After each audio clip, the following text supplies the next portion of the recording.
Իրանք արդեն բաց տեքստով ասում են, չէ՞, մենք պետք է մոտ ինվենտարիզացիա անենք։ Քանի մարդ է իրականում, քանիսն են մորթել ախպեր։ Ինչ մորթել է, քանիսն են դարձել ռուս թուրքական իրական թիվը որն է։ Եվ նաև ասում եմ պետք է մի հատ հասկանանք, ինչ ա մեզ տվել, որ այդքան վիզա ենք դնում տարբեր երկրներ իմանային դրա մասին։ Իմաստը որն է ախպեր, այդքան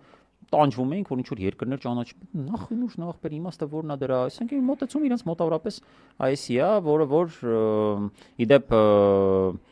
շատ մասնագետներ նաև գրել էին թե իրականում ինչն է դրա նպատակը, ունես չէ՞ որ մարդիկ ինքնանպատակ են դառնում, լինի մեր ազգը, թե լինի հրեաները, հա, որոնք այդ հոլոկոստի ճանաչմանը հասնում էին շատ երկար ու մեծ լոբինգով ու մեծ ջանքերով, դա մեծ նշանակություն ունի, գուցե սրա մասին մենք առանձին նաև թողարկում անենք էքսպերտային, որովհետև շատ կարևոր է, որպեսզի մարդիկ էլ հասկանան, որովհետև սրանց գիծը շատ բան է, հա, պրիմիտիվ գիծ է, որին որոշ ինչ որ սեգմենտ կարա տրվի, որ դե հավ, պրինցիպի մեզ ինչ տակ, ինչ սառը էլի, ասենք մի երկիր ավել ճանաչում, երկիր պակաս